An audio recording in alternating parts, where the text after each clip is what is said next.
그때 상황에 만약 중국의 투자 가치가 올라간다. 당연히 걔들은 이제 기계적으로 매도를 해야 되니까 삼성전자를 매도를 하고 그걸 중국 LG로 넘어가는 거죠.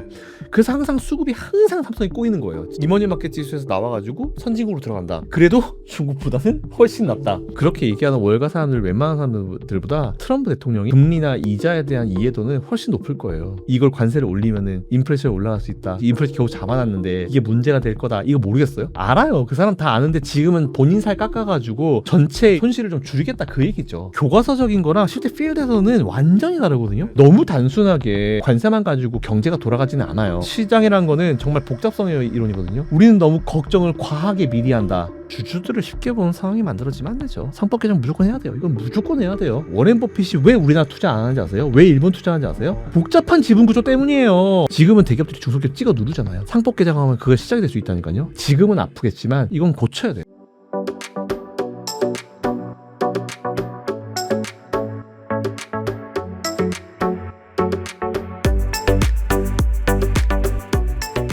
안녕하세요. MC 김지훈입니다. 오늘은 김상현 대표님 모시고 국내 증시 그리고 미국 증시, 시황이나 또 다양한 산업에 대해서 대표님께 한번 인사이트 들어보도록 하겠습니다. 대표님 안녕하세요. 네, 대표님 저희가 시작하기 앞서 네. 전국적으로 강연을 이제 다니신다고요. 네. 그래서 요번에 서울에서도 하시고 지방에서도 하신다고 들었는데 네. 그거 한번 짧게 소개해 주시죠. 일단 제가 예전부터도 한번 계획을 했었던 거예요. 네. 지방에서 그 강연에 대한 수요가 굉장히 많은데 사실 지방에 많이 안 가잖아요. 맞아. 언젠가는 꼭 가야지라고 몇 년 전부터 계속 계획은 하고 있었는데 그걸 드디어 이제 할 수 있게 됐고 좋은 분들 같이 해가지고 서울은 매달 서울은 고정적으로 하고 다음 달에 지금 어디서 할지 수요 조사를 하고 있어요. 그래서 수요 조사 폼은 제 유튜브나 가보시면 다 있기 때문에 어느 지역으로 와주십시오라고 하면은 가장 많이 이제 선택을 해주신 지역으로 저희가 다음 7월 달에 바로 이제 날아가서 이제 강연회를 진행하려고 합니다. 이제 많은 분들 관심 가져주시고 네네. 그리고 또 신청까지 해주시면 너무너무 감사할 것 같습니다. 서울은 그러면 이미 마감이 됐나요? 그러면? 네, 서울 거는 5월에 저희가 처음으로 네. 테스트 해봤는데 네네. 5월 것도 마감됐고요. 6월 달 것도 이미 마감이 돼가지고 언제죠? 6월달? 내일입니다. 내일이네요? 네, 와. 내일이고 사실 서울은 오늘 촬영 날이 금요일이니까 토요일 날 하시네요? 맞아요. 네네. 사실 서울 거는 이번에 토크쇼 방식으로 한번 해봐요. 그래서 이제 재밌겠다. 네. 맞아요. 저희가 강연회 방식이 아니고 토크쇼에서 각각 스피커분들한테 제가 질문을 좀 세게 해가지고 진짜 한번 끝까지 뽑아낼 좀 한번 인사이트 제대로 한번 뽑아내 보려고 하고 있으니까 매달 진행해요. 서울에서는. 네. 혹시 아직 모르시는 분들은 관심 가져주시고 다음 달에 클릭이 중요합니다. 네, 빨리 등록해 주시면 너무 감사할 것 같습니다. 지방 수요조사 일단 7월 달에 받고 계시고 6월 달 서울 거는 벌써 마감이 되셨다고 합니다. URL PD님 달아주실 것 같아요.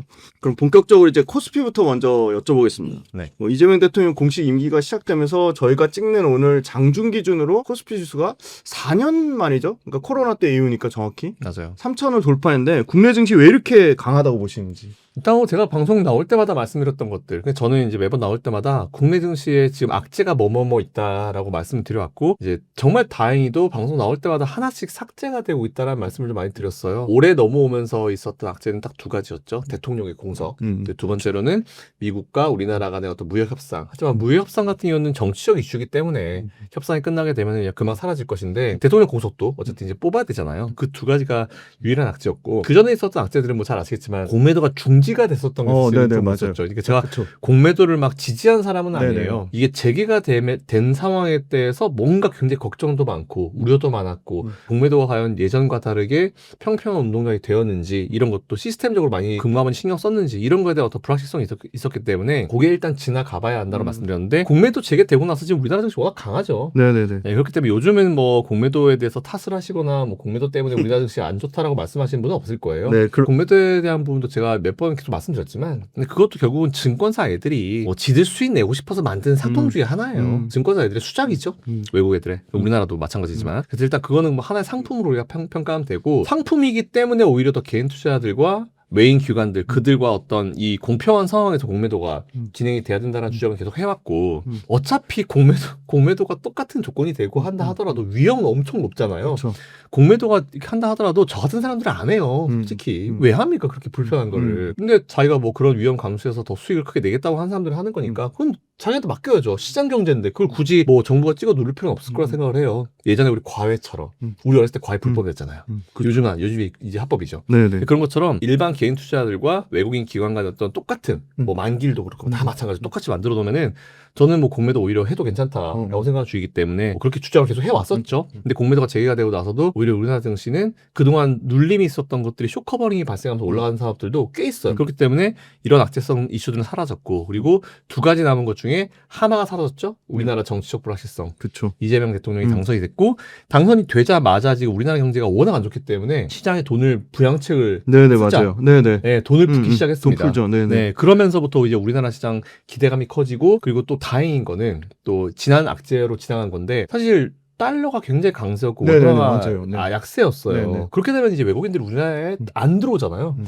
제가 그때도 계속 말씀드렸던 게 결국 달러는 약세선을 할 거다. 트럼프도 그걸 원한다. 왜냐면은 트럼프가 맨날 수출 얘기하는데 달러 강세하는 건 말이 안 되는 거다. 그래서 조만간 이 달러는 약세 전환할 거고 원화가 상대적으로 강세 들어가면은 외국인들이 들어올 거다라고 말씀드렸는데, 원화 강세 상대적으로 지금 많이 나오고 있죠.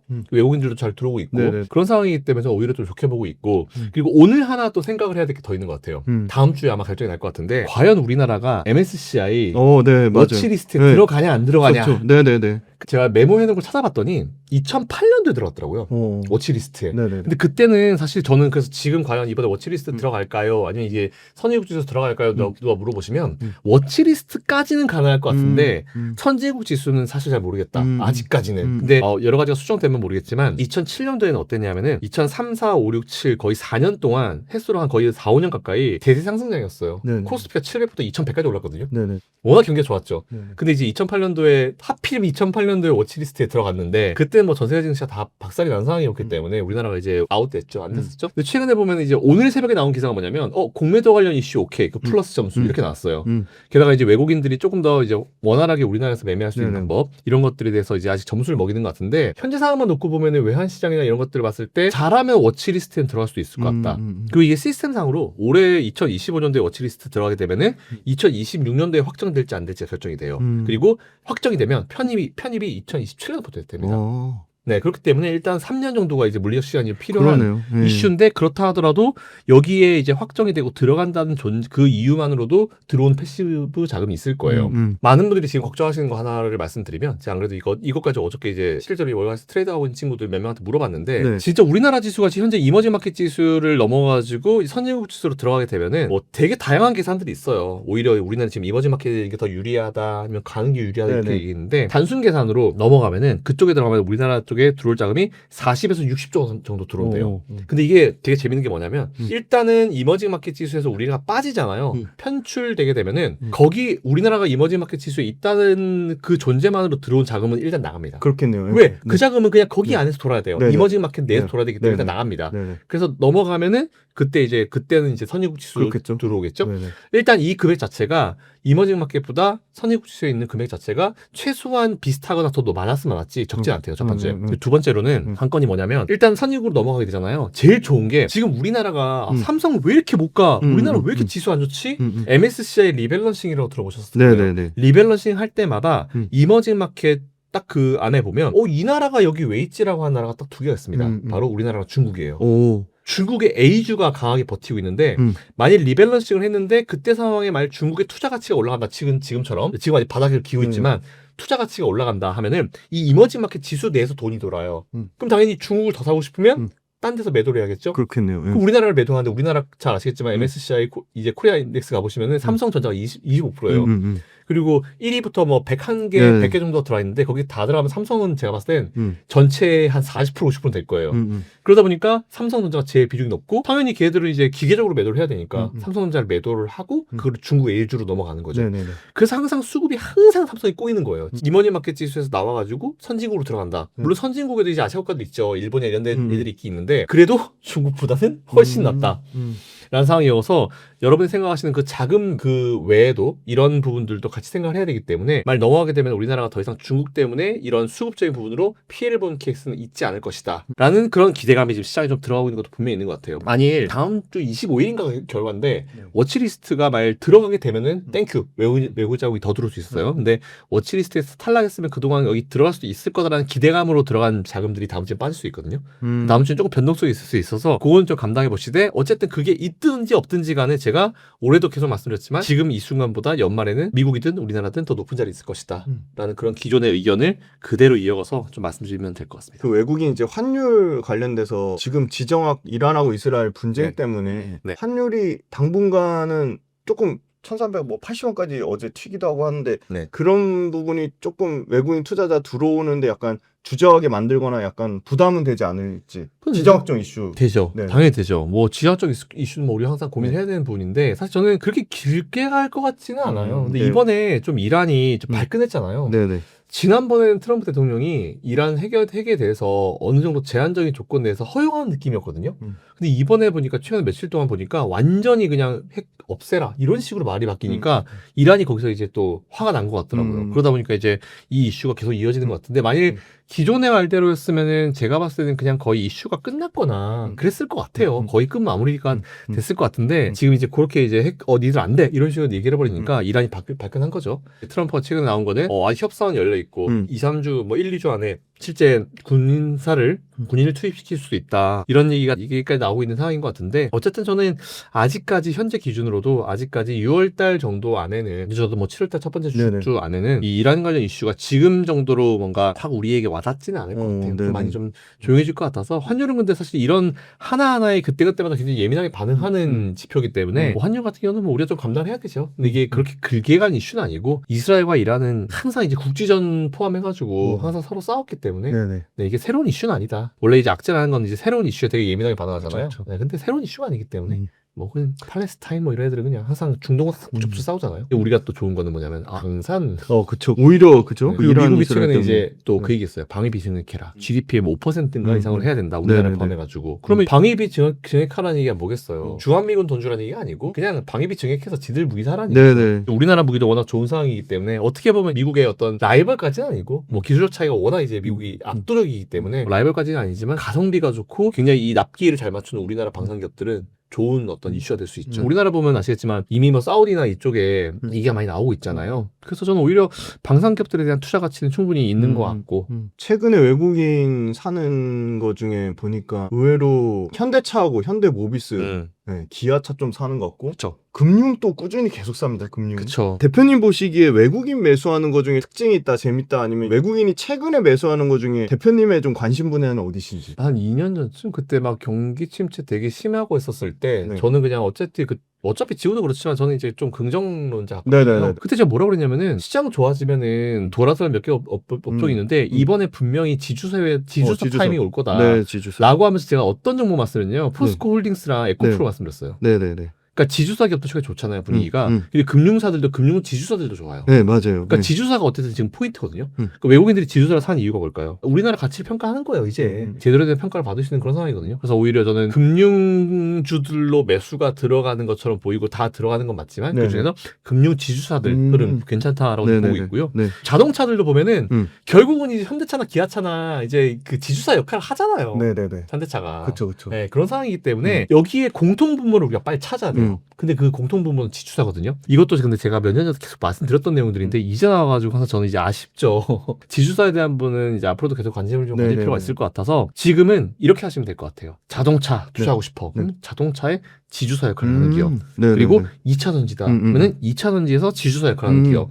뻔하잖아요. 포스코홀딩스, 에코프로 그룹, 에코프로 이런 기업도 하시면 될 것 같고. 그러니까 모든 컨셉이 우리가 보면은 뭐 하나를 뭐 자동차를 선택할 때 뭐 일단 여러 가지 조건이 있잖아요. 첫 번째 조건 뭐 어떤 브랜드, 깔, 뭐 휠 모양, 그리고 뭐 스티치라든지 뭐 이런 게 다 많잖아요. 그런 것처럼 주식을 매수할 때도 여러 가지 조건들을 이제 보통 조건식을 하죠. 그럴 때 지금은 어떤 조건 넣느냐? 자, 일단 지주사 한번 넣어보자. 네. 이렇게 가는 거죠. 그래서 지주사는 지금 한번 넣으시고 넣었다 뺐다 하면서 검색을 한번 해보시는 것도 되게 좋을 것 같아요. 지주사 한번 넣었다가 뭐 빼고 하면 되니까 그건 어렵지 않으니까. 그래서 저는 지금은 지주사가 좀 메인인 것 같고 이게 보면 우리나라가 지금 전반적으로 종목들이 다 올라가는 게 굉장히 좀 긍정적인 이슈인데 돌아요.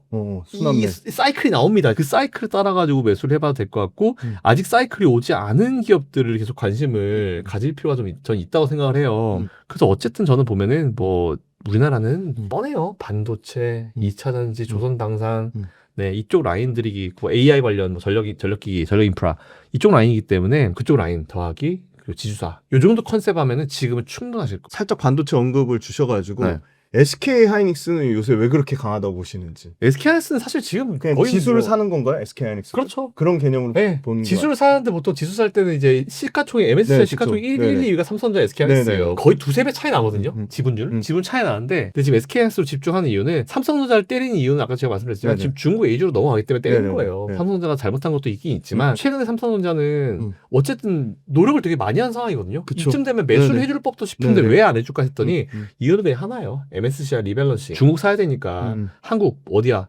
삼성 때려 이거거든요. 제가 봤을 때는 그 이유 말고 딴 건 없는 것 같아요. 일단 그거는 그런데 SK하이닉스는 어쨌든 지수를 사는 것 더하기 1번 지수 3, 두 번째는 어쨌든 지금 AI의 강자죠. 이제 칩의 강자고 엔비디아 쪽까지 지금 계속 사업도 잘하고 있는 상황이고 이런 상황이기 때문에 이 SK하이닉스에 대한 기대감은 계속 좀 올라갈 수밖에 없는 것 같아요. 어쨌든 정권이 바뀌었잖아요, 우리나라가. 이 새로운 정권에 대해서는 어떻게 될지는 좀 우리가 지켜봐야 될 것 같긴 한데 근데 뭐 지금 정부 기조 자체가 우리나라 잘하는 거는 밀어주자 거의 이런 기조이기 때문에 옆에서 이제 참모들이 정말 이제 정확하게 이제 분석하는 사람들이라고 하면은 반도체, 2차 전지, 방산, 조선 이쪽은 절대로 버리지 않겠죠. 무조건 끼고 있는 업종이 되겠죠. 네, 그래서 저는 오히려 SK하이닉스가 좋은 거는 뭐 지금까지 워낙 잘 빌드업 되어 온 네, 그런 HBM3 그리고 HBM4도 지금 먼저 나오잖아요. 맞아요. 네, 그거에 대한 어떤 호재성 이슈로 보시면 될 것 같아요. 앞에 잠깐 환율 얘기는 했고 지정학적 분쟁 얘기도 했는데 저는 사실 제가 봐도 지정학적 분쟁 이슈는 그렇게 오래 가진 않을 것 같고 시장에서 기대하는 거는 사실 금리 미국에서 2번은 최소 인하할 줄 알았는데 요새 그 점도표 그거 나오는 거 보니까 한 번의 확률이 더 높아지는 걸로 알고 있거든요. 네, 좀 높아지긴 했죠. 금리 동결하면 결국은 돈 안 푼다는 거잖아요. 네. 미국은. 그럼 그게 우리나라 증시에도 미국 그 금리 동결하는 부분 아니면 금리 인하하는 횟수를 축소하는 게 국내 증시에 어떤 부담은 안 될까요? 전제 조건부터 우리가 생각을 한번 해보가면은 이번에 영국이 오늘 픽스했어요. 네네. 근데 영국이 픽스했는데 다음번에는 이제 내릴 수 있다고 얘기했거든요. 그리고 지금 전 세계 이 중앙은행장들이 공통적으로 얘기한 공통점이 뭐냐면 지금은 금리 인하기다. 파월 얘기했고 파월도 오히려 올해 그냥 2번 정도 할 것 같다라는 기존의 의견을 그대로 네네. 반복한다 이렇게 네. 얘기했고 어쨌든지 간에 이제 지금 금리 인하기이기 때문에 뭐 인상 가능성이 아예 없진 않다. 이게 뭐냐면 사람들이 이게 항상 오해하는 게 금리 인상 가능성이 없진 않다라고 하는 것에 대해서 그래? 있어? 라고 하겠지만 파월은 있어 1% 이런 느낌이죠. 거의 없어요. 정상적인 상황이라면 금리 인상을 할 이유는 없기 때문에 지금은 금리 인하기라는 걸 우리는 분명히 알아야 돼요. 인하하면서 잠깐 멈추는 거죠. 여러분들이 항상 아셔야 될 게 트럼프도 지금 빨리 금리를 세게 내려 뭐 100bp를 내리라고 하는데 그건 말이 안 되는 소리고 금리를 빨리 올려가지고 혹은 빨리 내려가지고 그 상황을 빨리 뭔가 커버하고 싶어 하는데 중앙은행 입장에서는 빨리 할 수가 없어요. 한번 그 금리를 컨트롤함으로 인해서 정말 많은 산업에 영향을 주기 때문에 금리 정책이라는 건 진짜 조심히 써야 되거든요. 그래서 한번 금리 내려놓고 한두 달 지켜보고 그리고 금리를 내려놓으면은 그게 시장에 들어간 효과가 2, 3개월은 걸려요. 한두 달에서 2, 3개월 길게는 2, 3개월 걸리거든요. 그래서 제일 좋은 거는 금리 한 칸 내려놓고 한 2, 3개월 분위기 보고 이게 제일 좋은데 계속 때려 내리라고 하니까 계속 때려 내릴 상황은 여러분들 오히려 안 좋게 생각해야 돼요. 지금 금리를 진짜 트럼프처럼 100bp씩 따로 떨어주잖아요. 그러면 진짜 100bp를 내렸다. 그럼 시장이 어떻게 반응하는지 아세요? 위기인가? 우리가 모르는 위기가 있나? 그렇겠네요. 이렇게 반응한다니까요. 네네. 당연히 연준은 괜찮은데 굳이 뭐 안 사들어도 돼. 금리 낮추긴 낮출 거야. 근데 굳이 뭐 지난번에 아시겠지만 인플레이션 심할 때 금리 계속 때려 올렸잖아요. 매번 엄청 올렸잖아요. 네네네. 50bp 이렇게 올렸잖아요. 네네. 그것처럼 긴급한 상황이면은 이 금리 정책이 굉장히 빠르게 움직입니다. 하지만 빠르게 움직이지 않는다는 이유가 뭐냐면 제일 큰 이유, 제가 봤을 때 거의 유일한 이유라 보시면 돼요. 제일 압도적인 이유니까 그냥 보는 거죠. 지금 그렇게 되게 급하지 않다는 거예요.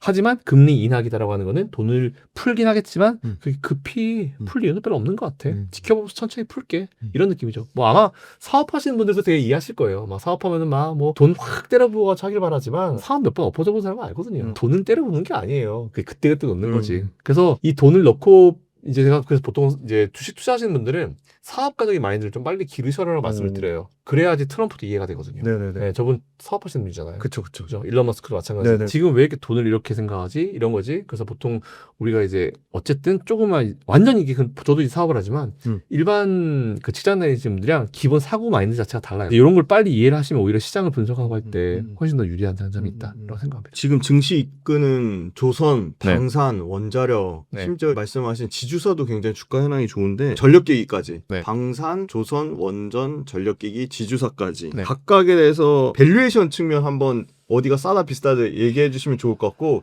네 개 업종 중에 조금 더 만약에 비중 조절을 한다면 네. 어디를 조금 더 담는 게 더 전략적으로 유리한지 네. 그리고 그 이유까지 좀 설명해 주시면 좋을 것 같아요. 조선, 방산, AI 인프라 그리고 원전, 지주사. 지주사. 네. 원전까지요? 네, 네. 원전, 지주사. 그럼 네. 5개네요? 네, 5개. 5개. 자, 네. 5개 업종 가지고 비율을 따진다. 네, 네, 네, 네. 그럼 일단 저는 AI 쪽에 일단 한 30% 들어갈 것 같습니다. AI 쪽에 한 30%. AI 인프라. 네, AI 인프라. AI 인프라네요. 네, 네. 네, AI 인프라 쪽에 네, 한 30%를 넣겠어요. 네. 일단 30% 넣고 지주사. 네. 지주사 쪽으로도 한 15%. 지주사 15%. 네. 지주사 10%. 네, 네. 10% 가죠. 네, 10%. AI 인프라 30, 네, 네. 지주사 10, 네. 조선방산 10. 네. 네. 이렇게 가죠. 그럼 몇 프로인가요? 그러면 조선방산 각각 10. 네, 각각 10. 그러면 60이네요. 60이죠. 네. 조선방산 그냥 조선방산 그리고 지주사 15씩 가시죠. 15씩. 네, 그 정도 하고 그러면 이제 45에 네, 네. 인프라면은 75죠. 그 나머지 25%는 뭐였죠? 조선, 방산, AI 인프라. 네. 나머지 원전이겠죠. 원전. 네. 원전도 네. 원전은 원전도 약간 AI 인프라에 가깝죠. 그쵸. 이게 인프라. 근데 AI가 이런 AI라는 핵심 테마가 사실 내린 발생한 여러 가지 업종 중에 하나잖아요, 사실은. AI 인프라죠. AI 인프라 들어가면 되는 거죠, 사실 원전이. 원전 중요하죠. 원전 중요합니다. 근데 원전이 좀 최근에 좀 어느 정도 올라있는 네. 부분이 있는데 네. 덜 오른 종목들이 좀 있어요. 그래서 그래서 저는 오히려 그런 기업들 쪽으로 10에서 한 15% 정도? 덜 오른 원전 기업. 네, 덜 오른 그러니까 두산에너비티, 현대건설 말고 뭐 예를 들어 뭐 한전기술이라든지 한전 KPS 이런 쪽 말씀하시는 네, 거예요? 맞아요. 덜 오른 선발 때 올라가고 이제 네. 후발 때도 올라갈 때가 됐는데 오늘 원전주가 좀 빠지는 것 같더라고요. 네. 아니면 오늘 뭐 매수 안 하시는 분들 오히려 오늘 잘 나가서 애들 중에 오늘 좀 조정 있는 애들을 지금 잠깐 조금 비중을 한 5%, 10% 올라타시는 것도 나쁘지 않아 보이긴. 대표님 원전 조선 방산 너무 많이 올라서 비싸다 꺾일 시점이 됐다. 심지어 원전 어떤 얘기까지 나오냐면 네. 들어보셔서 아시겠지만 제2의 약간 2차 전지 보는 것 같다. 그 정도 과열인 거 아니냐 그런 얘기 하거든요. 원전이 그렇게 많이 올랐어요? 네, 원전 지금 네. 두산 에너빌리티가 네. 제가 오늘자 보니까 네. 300% 넘게 올랐어요. 300%밖에 안 올랐네요. 아, 그럼 원전을 템베거 보시나요? 사실 근데 보면은 네. 2차 전지도 300% 올라간 기업들은 꽤 많았잖아요. 그렇죠. 더 많이 올라왔잖아요. 네. 원전이라는 건 우리가 이게 단순히 원전 이렇게만 모르겠지만 이게 AI에 편입이 되고 네네. 그러니까 최근에 계속 얘기를 하는 부분이 뭐냐면 AI 앞으로는 더 고사양으로 갈수록 전력 소모도 많아질 것이고 네네네. 거기서 이제 두 가지 테마가 나오는데 무조건 열 관리, 액침 냉각 이쪽 라인 무조건 지금 종목 찾아야 되고 네네네. 그 두 번째로는 네. 어쨌든 열 관리를 하려면 이제 에너지를 계속 때려 부어줘야 그렇죠. 되잖아요. 네. 화석연료도 하고 뭐 다양한 에너지를 한다고 하는데 그래서 저는 오히려 원전도 괜찮은데 그냥 에너지 관련주를 좀 확대해도 괜찮겠다 생각이 좀 들어요. 화석연료도 어차피 필요할 거기 때문에. 그리고 제가 전기차도 그랬지만 예전에 바이든이 뭐 전기차 100% 한다 그랬잖아요. 그런 건 없어요. 불가능합니다. 전기차라는 게 세상에 생기기 전에 과연 그러면 이제 일반 내연기관차 휘발유차가 100%였어요? 아니에요. 디젤도 있었죠. 수소도 있었죠. 하이브리드도 있었죠. 100%가 될 수가 없어요. 그건 정말 바이든이 진짜 말도 안 되는 얘기를 한 거고 그런 의미로 봤을 때도 에너지도 마찬가지예요. 태양광, 원전, 뭐 수력, 그리고 풍력 이게 다 이 이 산업을 나눠 먹게 하는 거거든요. 누가 좀 더 많이 나눠 먹는 그 차이지 이 모든 에너지들이 사실 다 필요해요. 근데 그 중에서 제일 제가 선호하는 거는 일반적으로 아시겠지만 화력과 일반 나오는 이제 화력과 이제 원전이죠. 사실 그 두 개가 제일 크잖아요. 네네. 그리고 트럼프도 아시겠지만 이제 공화당이고 공화당은 원래 이제 이런 그 화석연료 기업들한테 네네. 엄청나게 오랜 기간 동안 정치형을 받아왔잖아요. 옥시덴탈 페트롤리움 같은 네네. 기업들한테. 근데 그 기업들조차도 지금 친환경 이런 걸 하니까 결론적으로 말씀드리면은 에너지 관련주로 우리가 같이 묶어서 생각을 해볼 필요가 있고 거기서 투톱은 어쨌든 이 화석연료 관련 기업들, 원전 관련 기업들 네네. 이거는 좀 관심을 가질 필요가 있어요. 만일 AI라는 테마가 사라지고 죽었다. 다 같이 버려야죠. 그런 애들은. 왜냐하면 그렇게 높은 사양의 전기가 필요 없으니까. 다량의 전기가 필요 없으니까. 그리고 원전이 왜 좋냐면은 화력발전소를 지금 보면은 전기가 필요한 소비자가 있을 것이고 생산자가 있고 중간에 이제 또 브로커가 있잖아요. 근데 최근에 미국에서 어떤 게 트렌드냐면은 중간 마진 없이 그냥 바로 생산자에서 바로 가져오는 게 트렌드예요. 근데 문제가 뭐냐? 원전들이 어쨌든 보면 다 바닷가 근처에 있잖아요. 네네네. 물론 이제 그래서 이제 캘리포니아 쪽으로 많은 기업들이 막 이동하고 있는데 미국이 땅덩어리가 워낙 넓기 때문에 원전에서 생산을 해서 예를 들어서 원전을 짓고 생산을 해가지고 쭉 땡겨오는 그 거리가 진짜 수십 킬로 수백 킬로거든요. 그럼 그 오다가 분명히 전기들이 네네네. 누전이 되겠죠. 네. 쭉쭉 사라지겠죠. 네. 그래서 이제 원래 내가 100 전기 사왔는데 가져올 때 뭐 80 이렇게 안 오면 그것도 낭비잖아요. 그렇죠. 그래서 최근에 우리는 그럼 차라리 우리 공장 바로 옆에 발전소를 지을 거야 네네. 해서 뜬 게 SMR이에요. 네네. SMR 관련 기업들이 좀 많이 떴는데 사실 제가 최근에 이거 웅대에서 거의 처음 얘기하는 것 같은데 저희 선배님이 예전에 원전 관련 사업을 하시다가 우리나라 탈원전하면서 완전 집이 파산하셔가지고 네. 진짜 오랜 시간 동안 힘드셨다가 네. 최근에 좀 다시 한번 해보시려고 미국에 가서 네네. 사시는 분이 계세요. 네네네. 근데 그 선배님이랑 얘기를 해보다가 네네. SMR은요 일단 아시아에는 2개 정도고 우리나라는 아직 제대로 들어가는 게 없대요.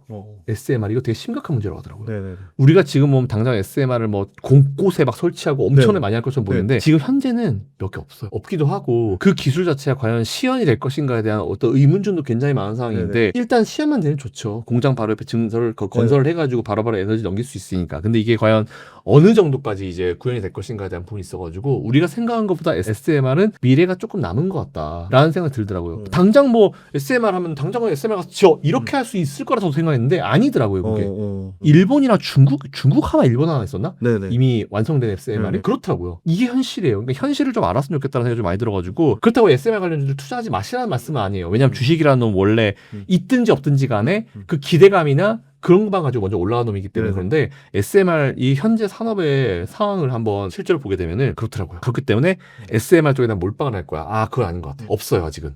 아니 그러면 두산 에너빌리티도 SMR에 대한 기대감이 좀 반영 좀 돼 있다고 보는데 대표님 보시기에 두산 에너빌리티 물론 원전이라는 에너지 메가 트렌드는 명확한 건데 두산 에너빌리티 주가만 보면 비싼 거 아닌가요? 그렇죠. 네. 좀 많이 거품이 끼고 있는 상황이 맞긴 맞아요. 근데 그렇다고 해서 여러분들 절대로 거품 끼었다고 그 기업이 나쁘다는 기업은 아니에요. 왜냐하면은 제가 자주 말씀을 드리는데 우리가 동대문 같은 데서 옷을 보통 떼와서 팔잖아요. 10,000원에 한 벌을 10,000원에 떼왔습니다. 그 10,000원에 그대로 팔아요? 아니에요. 20,000원, 30,000원에 팔죠. 그렇죠. 왜 마진을 남겨야 되기 때문에. 그렇죠. 기업도 마찬가지예요. 딱 밸류, 딱 북밸류, PBR 레벨 1 딱 그게 정상이 아니에요. PBR 레벨이 무조건 1 넘어가야 되죠. 근데 이게 막 14, 15 되면 부담스러운 건데 북밸류에 비해서 14배는 부담스러운 건데 한 2-3배까지는 괜찮아요. 그게 무슨 얘기다? 어느 정도 거품이 끼어있는 건 맞긴 맞아요. 근데 두산 에너빌리티 같은 기업들은 실제로 SMR 말고도 이제 매출을 만들어내는 기업이거든요. 거기에 꽂혀가지고 거기만 얘기해서 그렇지 사실은 포스코도 마찬가지잖아요. 포스코도 원래 철강하는 기업인데 2차전지니까 2차전지만 얘기만 하잖아요. 거의 CEO가 2차전지 출신이 와야 된다고 막 이런 얘기 하잖아요. 그럼 말이 안 되는 거예요. 포스코는 수십 년 동안 철강을 하는 기업인데 네네. 그죠? 거기다가 새로운 매출 구조로 2차전지가 들어온 거잖아요. 네네네. 이렇게 생각을 해야죠. 그래서 저는 오히려 마찬가지로 원전도 마찬가지라 봐요. 이미 버블이 껴있다고 생각해서 너무 높다 하는데 그런 식으로 치면요. 테슬라, 엔비디아 가격은 어떻게 생각할 건데? 그러니까 지금은 여러분들이 트렌드에 맞춰야 돼요. 그러니까 공부할 때 자꾸 막 PBR 이런 걸 너무 목숨을 걸잖아요. PBR 레벨은요. 가면 갈수록 이거는 신뢰도가 떨어지고 사라질 지표예요. 네. PBR 레벨이 진짜 정확하게 모든 걸 평가하려면은 모든 기업이 공장에 다 있어야 돼요. 근데 지금 지식정보 산업이에요. 네네. 이산 대표님의 그 네네. 가치를 어떻게 정확하게 평가할 거예요? 네네네. 저를 어떻게 평가할 거예요? 네네네. 안 돼요. 근데 공장은 가가지고 컴퓨터 한 대 몇 대 뭐 이렇게 되거든요. 그럴 때 PBR 레벨이 정확한 거지. 앞으로는 게임 관련 기업들 PBR로 들이밀잖아요. 좀 그 사람이 이게 안 해요. 저 사람 공부 안 된 사람이다. PBR이 되는 업종, 제조업종은 되죠. 근데 지식정보 산업은 안 돼요. 절대로 안 됩니다. 그렇기 때문에 너무 이런 거 하나하나 지표를 보시면서 판단할 뿐은 아니다라고 말씀드리고 그런 식으로 치면은 이런 원전 관련 기업들도 마찬가지예요. 네. 지금 기대감이 엄청 들어오고 있는 네네. 상황이잖아요. 맞아요. AI도 마찬가지예요. 네네. 지금 AI로 올라간 기업들 뭐 있습니까? 다 엔비디아도 마찬가지잖아요. 네. 그 주가 다 그거로 올라간 기업이에요. 네네네. 근데 주가는 원래 선반영이 되고 나서 네네네. 그 이후에 기업이 열심히 해가지고 어느 정도 따라가냐 못 따라가냐에 따라 네네네. 주가가 달라지는 맞아요. 거거든요. 네네네. 근데 지금 보면 테슬라 그렇게 욕먹었어요. 얘는 100불 되기 저 밑에서부터 욕먹었던 애예요. 이게 고평가다. 네. 그래서 공매도가 엄청 공격을 했죠. 근데 그걸 갖다가 이제 일론 머스크가 보여주면서 공매도를 밟고 숏스퀴즈로 올라온 기업이잖아요. 엔비디아도 마찬가지였어요. 저 한 5년 전쯤에 엔비디아 190불 스플릿 하기 전에 네네. 그 얘기 엔비디아 매수하라고 했다가 그때는 엔비디아가 뭐로 유명했냐면 AI 아니고 게임 그래픽. 가상화폐. 가상화폐. 네. 가상화폐 채굴 관련주. 네네네. 이거였어요. 근데 네. 제가 그때 뭐라고 그랬냐면은 앞으로 지금 트렌드 자체가 더 높은 사양의 어떤 컴퓨터가 나올 것이고 그때도 막 이제 이런 어떤 이제 슈퍼컴퓨터라든지 이런 컴퓨터 얘기들이 나왔었어요. 네. 남자들 다 아시겠지만 칩은 되게 중요하다. 아무튼 엔비디아 같은 기업들은 가치평가를 높게 받아야 된다 얘기했다가 채팅창에서 엄청 욕먹었거든요. 근데 그 이후에 텐베가 나왔어요. 웅달 책방에도 있어요. 웅달 가보시면은 제가 몇 년 전에 엔비디아 웅달이랑 같이 인터뷰를 네네. 하면서 제가 엔비디아 말씀드린 적 있어요. 그때 경기 침체 진짜 상황 정말 안 좋았을 때 있습니다. 너무 좋죠. 그래서 웅달 책방이. 그래서 이제 그런 의미로 보시면 될 것 같아서 지금 이러한 원전 관련주들이 이미 슈팅은 되어 있어요. 근데 2차전지처럼 한번 너무 과하게 들어가면은 이게 잠깐 싹 들어가는 네네네. 거품이 살짝 꺼지는 시점이 있을 거예요. 근데 오히려 그 상황을 기다리시는 것보다는 지금은 좀 따라가시면서 단기 트레이딩을 하시고 거품이 좀 꺼지는 시점이 되게 되면 그때 더 매수하셔도 되는데 오히려 AI라는 강력한 어떤 테마군 내에 있기 때문에 2차전지랑 좀 다르게 봐야 될 것 같아요. 네, 저는 그렇게 봅니다. 2차전지는 전기차만 보고 갔잖아요. 네네네. 근데 지금 AI이기 때문에 AI는 대체가 없잖아요. 네, 그래서 그렇게 보면 될 것 같아요. 네. 그래서 오히려 저는 거품 별로 신경 안 쓰고 투자에너빌리티 같은 기업들은 투자해 보셔도 되고 SMR이 지금 당장 뭐 시험 가능성이 높지 않다 하더라도 그리고 그게 팩트를 한다 하더라도 투자 가치는 충분히 있어요. 충분히. 네. 다가올 미래입니다. 양자 컴퓨터도 원래는 막 젠슨왕이 나와서 20년, 10년 그랬잖아요. 근데 뭐 그렇게까지 걸릴 것 같지 않다고 얘기했죠. 그만큼 지금 기술 개발 속도가 굉장히 빨라요. 그렇기 때문에 저는 오히려 원전 관련주들은 이제 관심을 계속 가질 필요가 있을 것 같고 지금 미국도 정책적으로 거의 밀어주려는 맞아요. 느낌이기 때문에 네네. 관심을 계속 가질 필요는 분명히 있다라고 생각하고 있습니다.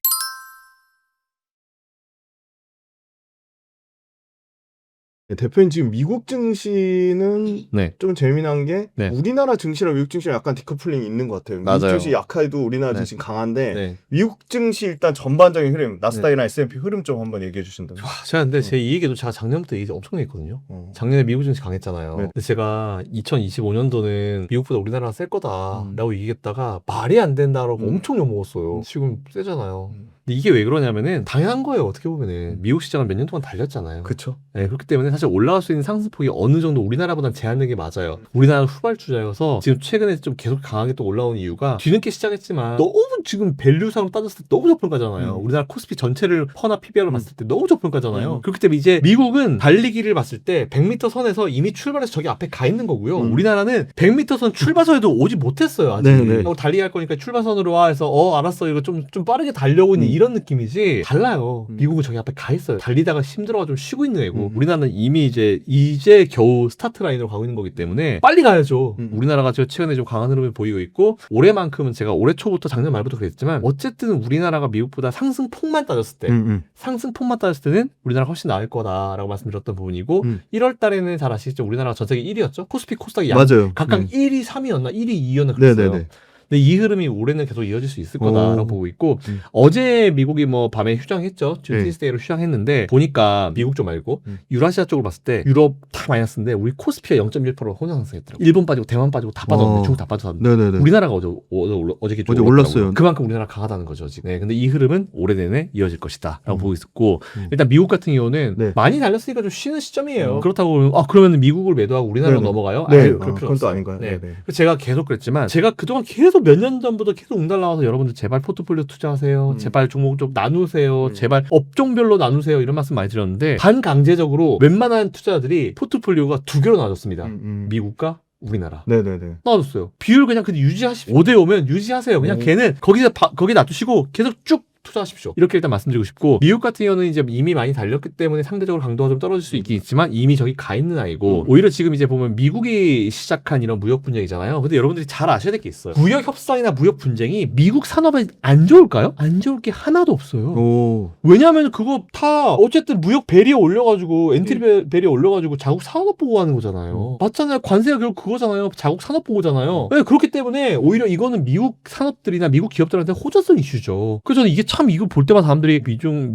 협상 때문에 미국 증시가 못 가. 단기적으로 못 가는 게 맞죠. 근데 결국은 못 간 부분은 분명히 이게 끝나잖아요. 나옵니다, 분위기가. 왜냐하면 이 협상 자체가 다 미국의 기업들을 보호하기 위한 협상이기 때문에 왜 저는 오히려 경쟁력이 있다 봐요. 그래서 지금 뭐 좀 애매한 상황이 있다 하더라도 M7 기업들 위주로 포트를 짜보시는 게 좋겠다라고 말씀을 드리지만 그 중에서 일단 애플은 빼고 애플은 여전히 계속 지금 막 헛스윙하고 있어요. 답답해 죽겠는데 애플은 빨리 팀쿡이 바뀌어야 되고 팀쿡 CEO 교체가 돼야 되는 부분인데 어쨌든 M7 기업들 위주로 뭐 대형 IT주들 빅테크 위주로 포트를 짜시면은 지금은 이렇게 좀 뭔가 머뭇머뭇거리는 분위기에서 포트를 짜주시는 게 저는 오히려 좋다라고 생각하고 있습니다. 그 미국 증시 관련해가지고 대표님 네. 자국 산업 보호 측면도 있지만 약간의 반론을 제기하잖아요. 네네네. 물가를 상승을 유발하잖아요. 다 모든 걸 네. 미국에서 엄청난 2~3배가 넘는 인건비를 들여서 미국에서 원자재를 다 조달해가지고 하면 네. 결국은 그거는 미국 소비 국가인데 네. 미국 소비자들한테 비용 부담을 전가시키는 거니까 네. 미국 경제를 더 악화시키는 부분이 있지 않을까요? 자국 산업 보호 측면보다는. 네, 그건 일단은 네. 뭐 잘 아시겠지만 이제 증권가의 일부의 의견이라 생각하고요. 그래요, 네네. 일단 지금 최근에 보시면 CPI가 올랐어요?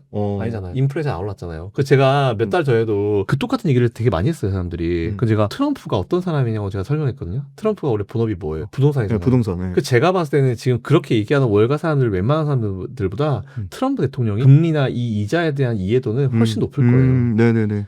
그래서 지금 트럼프가 그렇게 하는 이유는 제가 봤을 때는 관세율을 좀 올려놓으면은 네. 자기들이 어쨌든 손해보는 게 줄어들잖아요. 그죠? 근데 이제 트럼프도 설마 그걸 모르겠어요?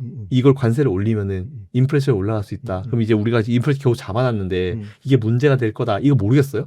알아요. 그 사람 다 아는데 지금은 본인 살 깎아가지고 전체 손실을 좀 줄이겠다 그 얘기죠. 한번 관세는 이제 꺾어놓으면 한번 해놓으면은 그게 네. 유지가 되기 때문에 그리고 협상이라는 걸 하잖아요. 네. 근데 지금 보시면 협상 완료된 게 영국이잖아요. 맞아요. 네. 뭐 딱히 올라간 거 있어요? 필요 없어요. 없어요. 그 우리나라 같은 경우도 지난번에 1차 트럼프 1기 때 뭐 철강에 25% 관세 먹이겠다고 했다가 난리가 났었거든요. 네네. 근데 철강이 관세 먹였어요? 안 먹였어요. 철강 관세 제로였어요. 대신에 이제 수출 쿼터만 제한했지. 그거 딱 끝이었어요. 근데 사실 수출 쿼터 제한도 우리나라가 뭐 미국한테 파는 게 많습니까? 캐나다가 제일 많지? 맞아요. 캐나다 반의 반도 안 돼요, 우리나라는. 그런 상황이기 때문에 이게 문제가 뭐냐면은 저도 경제학과를 나가서 다 알아요. 교과서적인 거랑 실제 필드에서는 완전히 다르거든요. 네네네. 교과서적인 부분은 그게 맞아요. 말 그대로 관세를 올리게 되면은 어쨌든 이게 수입 말가에 대한 부분도 그렇죠. 문제가 되고 인플레이션 영향이 되고 모든 것들이 문제가 되기 때문에 기업들은 그거 갖다가 당연히 소비자 가격으로 전가시키고 네네네. 소비자 가격이 올라간다 이렇게 그게 맞거든요. 근데 네네네. 실제로 넘어가 보게 되면은 각 기업들이 두 분류로 나뉘어요. 첫 번째, 우리는 관세 올라간 부분을 그대로 소비자한테 전가할 거야라는 기업이 있고, 네. 두 번째, 관세 올라간 부분을 우리는 소비자한테 전가하지 않을 거야. 각 기업들도 그쪽에서 수입을 해올 때 네네. 딜을 해요. 전체적으로 미국에서 관세를 딱 먹여놓고 그 관세를 베이스로 하지만 그거를 기준으로 각 기업들도 우리 집 관세 10%잖아. 근데 야 이거 조금 이제 우리가 다른 쪽으로 해가지고 이제 해줄 거니까 이렇게 해줄 수 있어? 기업끼리도 이거를 협상을 하거든요. 제가 봤을 때는 이게 너무 단순하게 관세만 가지고 경제가 돌아가지는 않아요. 마치 볼리저 밴드 상단선을 돌파하거나 스토캐스틱 상단 돌파하면 주가가 간다. 이런 뭐 골드 크로스가 나오면 주가가 올라간다. 이런 말도 안 되는 기본이랑 똑같기 때문에 저는 단순히 그거 하나만 가지고 경제가 돌아간다? 그러면 경제 판단하기 쉬워요. 솔직히 얘기하면. 앉아서 딴 거 뭐 환율을 뭐하러 봐요. 그냥 관세만 보면 되지. 근데 시장이란 거는 정말 복잡성의 이론이거든요. 관세, 환율, 그리고 각 국가의 어떤 경제 상황이나 정치 상황, 각 기업의 어떤 상황, 기업과 기업 간의 어떤 관계, 이런 거에 모든 거에 복합체이기 때문에 제가 봤을 때는 그 하나 가지고 결정되지 않습니다. 중요한 건 맞아요. 근데 그렇게 지금 다 중요하죠. 항상 우리는 그런 효과를 좀 드릴 필요가 있을 것 같아가지고 첫 번째, 확정된 관세가 없어요. 우리는 너무 걱정을 과하게 미리 한다. 네네네. 네, 관세가 확정이 되고 나서 그 다음에 걱정을 해도 된다. 인플레이션은. 근데 현재까지는 전혀 확정된 게 없기 때문에 그거 가지고 걱정하는 거는 마치 우리 아이가 이제 뱃속에서 태어났는데 얘 나중에 서울대 연고대 못 가면 어쩌나라는 그런 정말 말도 안 되는 걱정들인 거죠. 그래서 걱정은 뭐다? 그냥 상황이 발생하고 나서 걱정해라. 미리미리부터 걱정하는 거는 어떤 사람은 이걸 갖다가 또 이게 막 리스크 관리, 사전에 리스크를 우리 차단한다. 이런 식으로 또 되게 이쁘게 포장을 해요. 근데 그렇게 포장했다가 몇 년 전에 경기 침체설 나왔을 때 저는 이거 이용해서 매수해라, 경기 침체 안 온다 그랬고 그렇게 조심조심하라 했었던 사람들, 지금 다 매도하고 기다려라 했던 사람들 지금 여러분한테 책임지는 발언해요? 다 사라졌잖아요. 방송에서 안 나오잖아요. 그래서 저는 그렇게 생각해요. 모르겠다? 그냥 반반하십시오. 반은 현금 놔두고 반 투자하시고. 저는 그게 맞다 봐요. 빅테크 관련해가지고 애플을 제외하고 네. 아마존, 메타, 구글, 엔비디아 등 빅테크를 강조해 주셨으니까 뭐 각각 좀 개별 기업 단에서 뭐 내용 업데이트라든지 아니면 네. 아마존, 메타, 구글, 엔비디아를 투자했다 차이점 네. 같은 게 좀 있다면 설명해 주신다. 일단 첫 번째 구글. 네. 구글 같은 경우는 지금 EU랑 협상 중인 게 하나 있는데 그 벌금을 맞았어요. 조 단위의 벌금을. 그래서 이제 졌어요. 네네. 근데 이거 제가 봤을 때는 EU잖아요. 네. 미국이 EU랑 지금 협상하고 있죠. 네네. 안 끝났죠. 네. 제가 봤을 때 그 협상 카드로 들어갈 수 있어요. 그래서 일단 미국과 EU 간의 그 네네. 협상 카드에 대해서 네. 어떻게 되냐에 따라가지고 구글의 상황이 조금 그래도 개선이 될 여지가 좀 있긴 있을 거예요. 벌금이 확정된다 하더라도 네. 재무제표 마사지가 어떻게 되냐에 따라 다른데 벌금을 한 방에 다 넣지는 않아요. 나눠서 넣죠. 일단 구글은 그 포인트가 있는데 그럼에도 불구하고 투자 가치는 있다. 두 번째 아마존 최근에 네. 자회사들도 네. 되게 자율주행 많이 하잖아요. 네네네. 그렇기 때문에 아마존은 참 제가 좋아하는 기업 중에 하나예요. 오. 원래 이제 소매 쪽 이쪽에 있었던 택배 이쪽 있었던 운송 쪽에 있었던 사람들을 다들 지금 네. 위성 쪽이나 이쪽에 좀 오. 재교육을 한다고 해요. 직원들을. 네네네. 꽤 괜찮은 아이디어죠. 네. 아마존은 이제 단순히 우리가 이런 소비재 기업으로 보기에는 분명히 그러네요. 무리가 엄청나 있어요. 로봇도 하고 네. 자율주행도 하고 자 아시겠지만 전기차 픽업 버스 같은 것도 이미 많이 가져갔고 그렇기 때문에 아마존 투자 무조건 해야 된다라고 생각하고 있고 세 번째 메타. 네. 저커버그가 페이스북이었다가 메타버스 하고 싶어서 이름을 메타로 바꿨는데 요즘 AI 하고 있어요. 네네네네. 근데 최근에 드라이브는 제대로 걸어주는 것 같아요. AI 쪽으로. 네. 네네. 저는 이렇게 해야 된다 보거든요. 음. 우리가 선두가 사실 메타는 선두는 아니잖아요. 지금 음. 후발주자잖아요. 네네. 근데 따라가려면 뭐 해야 되냐면 돈을 써야 돼요. 음. 인재 여기만 하는데 음. 이번에 인센티브 얼마 썼는지 아세요? 1,000억. 어마어마하네요. 네, 1,000억이라는 어마어마한 와. 오픈 AI. 네. 오픈 AI와 메타 간에 서로 인력을 데리고 오기 위해서 네. 1,000억이라는 돈이 나온대요. 와. 이 정도 돼야 되거든요, 사실은. 네네. 그래서 이제 메타, 오픈 AI 이런 기업들 같이 계속 관심을 좀 가지는데 오픈 AI는 상상사가 아니기 네네. 때문에 한번 계속 관심을 가져보시면 좋을 것 같고 메타는 저커버그가 최근에 이렇게 AI로 엄청나게 드라이브 거는 게 주주들한테 되게 환호를 받고 있어요. 잘하는 것 같아요. 이름이 메타지만. 비록 메타지만. 만약 AI가 먼저 떴으면 AI라고 네. 쓸라나? 어쨌든 뭐 메타버스를 안 하긴 하지만 결국 근데 AI랑 메타버스도 붙어가는 거기 때문에 네네. 요것도 관심 가져보시면 좋을 것 같고요. 엔비디아 볼게요. 엔비디아는 뭐 여전히 강합니다. 엔비디아는 근데 매출이 더 올라가려고 하면은 일단 지금은 중국과의 관계는 애매하니까 딱 하나예요. 삼성전자가 수율만 빨리 올리면 돼요. 삼성전자 수율 빨리 올림과 동시에 엔비디아는 칩을 이 삼성한테 맡기겠죠. 파운드리 맡기겠죠. 더 많은 칩을 팔 수 있겠죠. 엔비디아가. 네네. 그럼 이제 엔비디아 매출 더 늘어날 수 있고 삼성이 최근에 이제 팔란티어 같은 기업들이랑 또 수율 올려 노력하고 있잖아요. 네. 그래서 오히려 그건 저는 효과를 볼 수 있을 것이다 생각하고 있어서 엔비디아도 조금 고잉. 네. 그리고 테슬라는 가야죠. 일론 머스크 복귀했고 네네. 뭐 스페이스X랑 뭐 미 정부가 지금 그동안 했었던 계약들을 전면 재검토한다고 하는데 검토해도 못 엎어요. 왜냐하면은 이미 스페이스X는 나사 위에 있어요. 옛날 같지 않거든요. 나사가 이제 스페이스X가 필요해서 같이 이제 좀 해달라고 하는 상황이에요. 물론 이제 테슬라에 진행하는 모든 사업들, 스타링크, 전기차, 뉴럴링크, 자율주행 네. 이런 것들이 모두 미 정부의 도움이 필요하죠. 왜냐하면 상대적으로 신사업들이잖아요. 70년, 80년 된 사업들이 아니잖아요. 그렇기 때문에 미 정부의 어떤 제재라든지 이런 게 필요해서 드라이버가 필요하기 때문에 어쨌든 미 정부의 관계는 계속 잘 유지할 것이고 트럼프가 한번 참았잖아요. 지난번에. 제가 봤을 때 둘이 쇼한 것 같아. 왜냐하면 둘이가 친하다고 하니까 유럽에서 테슬라 파면 안 됐잖아요. 둘이 그렇게 한번 붙어버리면 딴 데서 뭐라고 생각했어요? 제대로 싸웠네? 이제는 예전 같지 않나 보네? 이렇게 생각할 수 있거든요. 전략적이네, 굉장히. 왜냐면은 저는 왜 그런 의심을 하냐면은 트럼프 성격 되게 불같거든요. 네네. 근데 이번에 일론 머스크가 건드리지 말아야 될 트럼프의 것을 건드렸어요. 그게 뭐죠? 이거 방송에서 말했을 거예요. 아마 찾아보시면 아실 거예요. 네네. 저 그거 건드리고 나서 이거는 야 큰일 났다 싶었는데 오히려 트럼프가 되게 차분하게 난 일론 머스크 화나긴 하지만 그래도 뭐 존중하고 네가 했었던 건 이해해 이렇게 나왔어요. 네네네. 그럴 사람이 아니거든요. 네네. 붙겠죠. 욕하겠죠. 근데 이제 일론 머스크가 그동안 했었던 걸 자기는 이제 충분히 이제 인지를 하는 분이기 때문에 뭔가 둘이가 대화가 있었을 거라는 생각을 해요. 그러니까 어쨌든 일석이조죠. 완전히 이제 트럼프랑 빠이빠이 하면서 제대로 빠이빠이 할 수 있는 그런 느낌. 그래서 오히려 테슬라에 대한 투자 의견은 그대로 가는 걸로. 그리고 옵티머스가 굉장히 개발 속도 높다. 이런 걸 봤을 때 무조건 얘네들은 6개는 무조건 가야 된다. 나머지 하나는 애플은 참 아쉽죠. 아쉬워요. 팀쿡을 빨리 바꿔야 돼요. 최근에 보니까 자체 칩 개발 이런 얘기 하더라고요. 네네. 어쨌든 늦게 가잖아요. 그러려면 진짜 메타처럼 돈을 때려 부어야 되는데 그것도 아니에요. 저는 오히려 제가 만일 지금 팀쿡이잖아요. 전 자체 칩 개발 안 해요. 자체 칩 개발하고 설계하는 기업이 인수를 해버리지. 시간을 줄여야죠. 후발주자면 제일 중요한 게 시간인데 시간을 못 줄이고 있습니다. 그거 하나. 또 두 번째 또 욕할 포인트. 플렉서블 디스플레이를 이제 한대요. 시장 나눠먹기 땅 따먹기 다 끝났는데 지난번에 삼성이랑 중국이랑 땅 따먹기 할 때 지들 뭐 참전하면 오히려 근데 그때는 참전을 안 하는 게 맞다 봤어요. 지들도 후발주자이기 때문에 아무리 애플을 뭐 저처럼 애플 매니아들이 봤을 때 사주긴 했겠죠. 그때는 좀 멈추는 게 맞다라고 봤는데 저는 애플이 플렉서블 말고 다른 걸 좀 개발을 하는 게 맞다라고 봐요. 왜냐면 이제 플렉서블 폰 저도 써봤지만 좀 불편해요. 수만 번 하면 된다고 하지만 힌지 중간에 가거든요, 라인이. 그래서 저도 그 라인 가가지고 한번 바꾸고 나중에 했는데 너무 돈이 아까워가지고 바꿨어요. 저도 휴대폰 이제 그걸 안 쓰거든요, 플렉서블을. 근데 플렉서블 휴대폰뿐만 아니고 플렉서블은 정말 다양하게 많이 쓰일 거기 때문에 플렉서블 관련주는 매수해야 됩니다. 디스플레이 쪽은. 근데 애플을 봤을 때는 니들 진짜 별의 별거 다 하는구나. 진짜 구멍가게처럼. 저 같은 애플 매니아들한테 판매를 해서 매출을 올리고자 하는 그 이상도 이하도 아닌 것 같아요.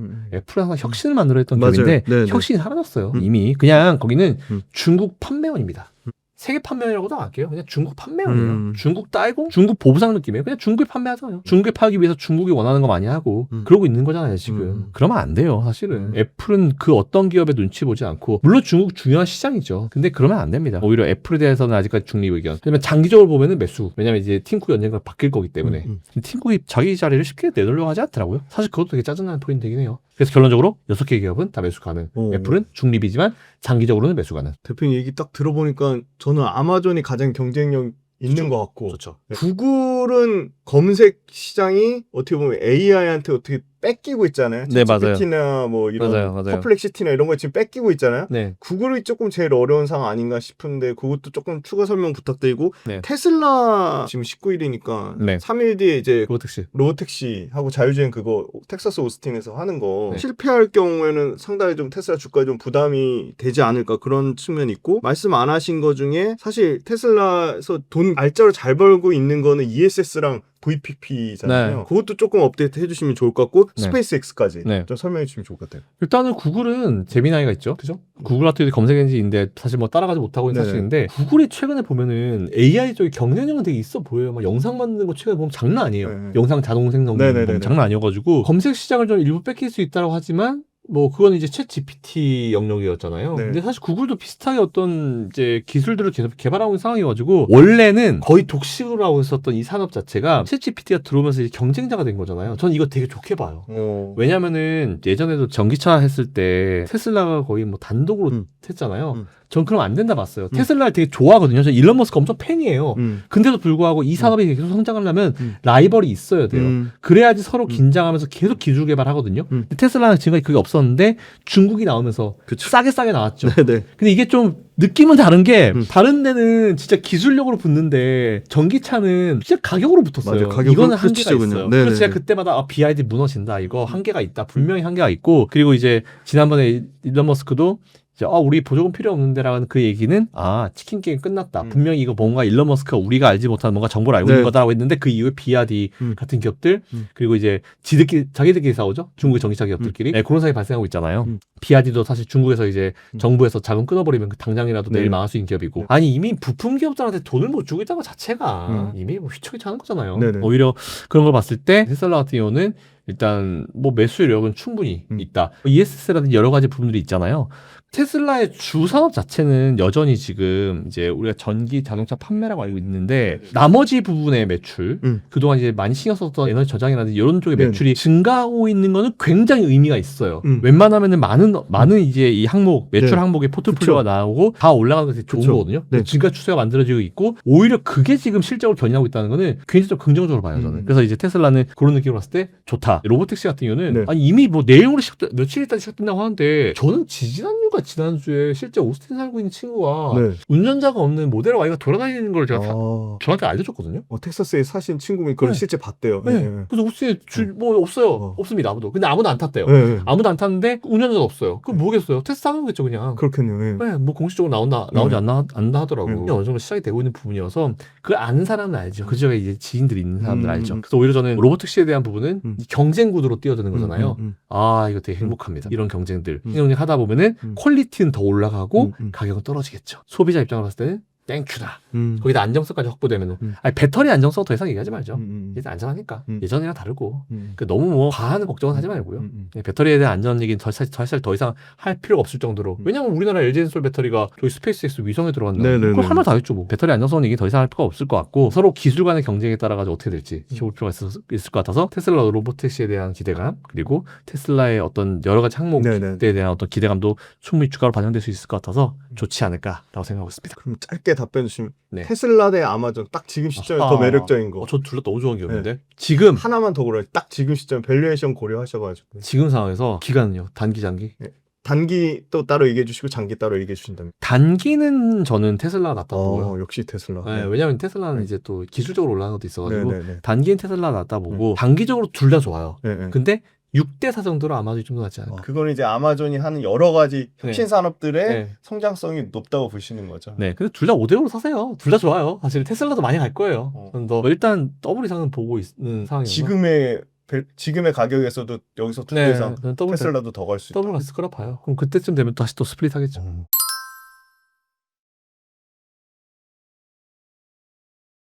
정말 많은 분들이 궁금해 하신 것 같아서 얘기 안 할 수가 없는데, 제가 파악한 거는 BYD의 소위 말하는 부채가 한 76조에서 100조라고 들었는데 대표님이 훨씬 저보다 이 외신에 대한 정보가 빠삭하시니까 그거 이상이다, 그거 상상 이상이라고 얘기하실 정도로 네. BYD 부채가 심각한 상황인데, 맞아요. 그럼 이거 BYD만의 문제는 아닐 것 같고 당연히 CATL도 중국 정부의 엄청난 등에 업고 지금 살아남은 기업인데, 요 두 기업이 너무 중요하니까 BYD랑 CATL 앞으로 어떻게 보시고 그거가 미치는 국내 LG엔솔과 삼성 SDI, SK온에 미치는 영향, 그것까지 좀 얘기해 주시면 좋을 것 제가 지난번에 비아디도 말씀드렸는데 비아디는 일본에서 망했잖아요. 같아요. 안 망한 것처럼 우리가 느끼는 건 왜냐면은 비아디가 뭐라고 광고를 냈냐면 우리 일본에서 도요타를 잡았다 이렇게 얘기했어요. 제가 그때 뭐라고 했냐면은 네. 여러분 도요타는 하이브리드를 하는 회사지 네네, 그쵸. 전기차가 메인이 그쵸, 아니에요. 그쵸. 물론 네네. 전기차 할 수 있는 기업인데 네네. 하이브리드 뭐 프리우스 이런 거 하는 네네네. 기업인데 왜 가만히 있다 이렇게 얘기하는지 모르겠다라는 말씀을 드렸었는데 항상 그런 식이에요. 중국 기업들은 항상 그런 식이에요. 물론 안 그런 기업도 많아요. 그런 기업들이 되게 많다는 거. 전 좀 그렇고 사실 근데 보면은 전 중국 경제 생각했을 때 이해는 돼요. 왜냐면 중국 경제가 워낙 안 좋기 때문에 어쨌든 빨리 밀어내기 수출을 해가지고 이제 네네. 만들어야 되는 그런 상황이잖아요. 거죠. 네네. 그러다 보니까 이제 재작년 같은 경우는 뭐 상하이 컨테이너 음지수 같은 경우는 1분기 때 비수기인데 1분기 때부터 빵 떠버리고. 네네. 왜냐면 그때 테무 같은 거 엄청 쉬인 네네. 밀어가지고 네네네. 했잖아요. 테무 쉬인 지금 씁니까? 안 쓰죠. 안 쓰죠. 그러니까 네. 비아디도 그 이후에 우리나라 들어와서 뭐 성공할 것이다라고 하는데 이게 아토 싼 모델 같은 경우는 들어와가지고 할 수 있는데 비아디는 사실 대부분이 개인이 아니고요. 다 법인이나 이런 데 팔아요. 네네네. 문제는 그거예요. 중국에서 사업하는 이제 어떤 업체에 있으면은 니들 우리랑 사업하는데 야토 좀 사줘 이런 느낌이죠. 반쯤 협박 비슷하게. 저는 그게 굉장히 마음에 안 든다. 첫 번째. 그리고 두 번째, 이제 비싼 모델들이 나오는데 일단 아토 잘 팔리는 얘기 들어보셨어요? 못 들어봤어. 못 들어봤죠. 네네. 안 돼요 우리나라도. 왜? 현기차가 워낙 우수하니까. 그쵸. 네. 자 그러면 이제 비싼 모델 중급 이상의 모델을 나오면 그때는 된다라고 하지만 아니요. 그때 되면 이제 선택권이 굉장히 많아지죠. 현대기아차 요즘에 디자인 이쁘고 얼마나 좋습니까? 네네. 그리고 조금만 나오면 벤츠, BMW, 폭스바겐 엄청 많잖아요. 네. 올라가면 올라가서 비아디가 된다? 안 돼요. 너무 그쵸. 경쟁이 안 돼요. 치열하죠. 절대 안 돼요. 2억짜리, 3억짜리 비아디를 산다? 조금만 더 주면은 그거서 그 타이칸 사는데? 네네, 맞아요. 굳이? 그렇기 때문에 저는 오히려 중국이 지금 낮은 거는 싸게 법인들 위주로, 개인들 말고 회사 위주로 이렇게 판매하는 게 좀 많을 것 같고, 비싸지면 비싸질수록 선택권이 많아지기 때문에 안 된다. 우리나라에서도 안 될 거다. 현기차가 막 잘하고 있기도 하고. 그래서 오히려 그렇게 생각하고 있어가지고 진짜 예전에 그 헝다그룹 비슷한 느낌이에요. 중국 정부에서 에버그란데도 손 딱 떼버리니까 확 날아버리잖아요. 물론 근데 또 그게 방법인가? 그렇게 해서 날아가게 한 다음에 국영기업으로 만드는 거? 그게 하나의 방법인가? 이런 생각이 들기도 하는데 어쨌든 저는 뭐 부정적으로 봅니다. 그리고 비아디는 여러분들이 알고 계신 그 100 네네. 정도 저는 그 이상의 부채라고 알고 있기 때문에 언제든지 날아갈 수 있는 기업. 중국 정부가 뭔가 더 힘들어지거나 돈을 떼면 언제든지 날아갈 수 있는 기업. 하지만 안 날려보내려고 노력할 거예요. 왜? 거의 유일한 기업이거든. CATL과 함께. 중국이 살아날 수 있는, 드라이브를 걸 수 있는 거의 유일한 몇 안 되는 기업이거든. 그래서 저는 오히려 그런 부분들이 좀 걱정이 되긴 해요, 사실은. 시간은 걸리겠지만 그러면 BYD나 CATL이 유럽에서 많은 시장 점유율을 뺏은 물량이 다시 유럽 현지 업체나 LG엔솔이나 삼성 SDI나 SK온을 갈 확률이 분명히 있겠네요. 시간 좀 걸리겠지만. 좀 이따 봐요. 이 시간이 지나도 싼 거는 비지떡이란 말을 참 저는 공감을 하거든요. 네. 싸니까. 그리고 이제 왜 싼 게 먹혔는지 아시잖아요. 배터리가 왜 싼 게 먹혔어요. 서로 시장 경쟁해야 되는데 그쵸, 네. 맞잖아요. 네네. 배터리가 비쌀 때도 경쟁해야 되니까 그 비싼 배터리 다 맞아요. 쓸어와가지고 맞아요. 테슬라가 쓸어오니까 우리건 이 비싼 거 못 주고 하겠어 해서 루시드 이비안 같은 애들 네네. 생산을 못했어요. 네네. 도산되기 직전까지 갔죠. 네네. 배터리 가격이 떨어지니까 얘들이 생산하기 시작했잖아요. 그쵸, 네. 중국은 더 싸게 가고 있죠. 네. 싼 거 찾다 보니까 이제 자동차 가격을 떨어진 건데 싼 건 진짜 한계가 있고 네. 어느 정도 퀄리티가 사실 되게 중요한 부분이어서 솔직히 LG엔솔이나 이런 우리나라 기업들이 LFP 같은 거 못해서 안 하겠어요? LFP는 이미 기술이 20년 전 거의 좀만 더 있으면 20년 전 기술이잖아요. 그것도 미국에서 개발된 거. 그것도 이제 우리나라 삼성 SDI인가 거기서 이제 니들 경쟁력이 떨어져 안 해 라고 했었던 거 지금 가져와서 이렇게 한 거잖아요. 그러니까 이런 것들이 최근에 이제 좀 나오죠. 저는 몇 년 동안 계속 얘기했는데 그땐 잘 안 들리다가. 그래서 오히려 저는 그런 걸 봤을 때 우리나라 기업들 분명히 턴 옵니다. 특히 올해는 턴 와요. 이미 오고 있다라 판단되고 있고 치킨 게임 끝났고요. 이미 캐즘 얘기는 더 이상 안 했으면 좋겠어요. 그래서 지금은 이제 이 차례 힘드시겠지만 계속 유지하시고 매수를 하셨으면 좋겠고 대신에 여러분들이 꼭 반성하시고 알아야 되는 거 있어. 그 누구 말 잘하건 그 누구가 어떤 업종이 뭐 반도체든 뭐든지 정말 좋다라고 엄청 막 거의 막 신격 같아서 강조를 해도요. 몰빵은 하지 마세요. 제발.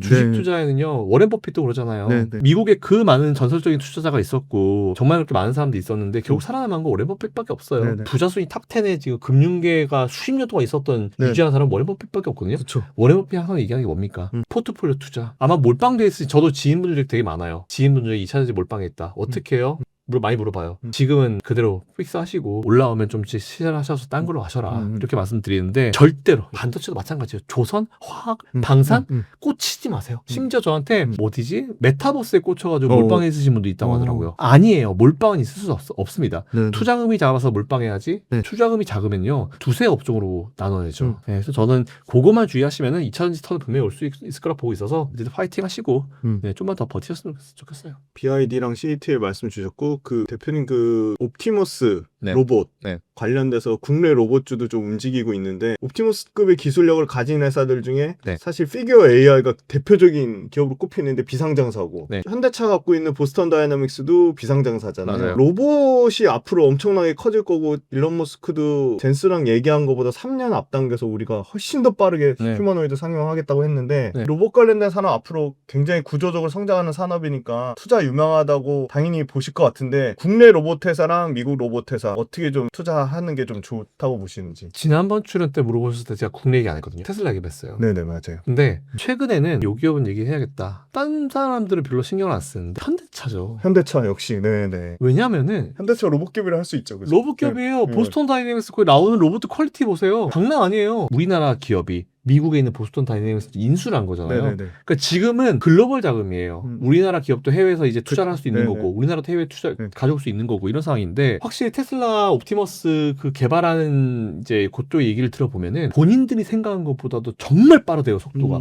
그러니까 본인들 일하는 게 되게 재밌는 거예요.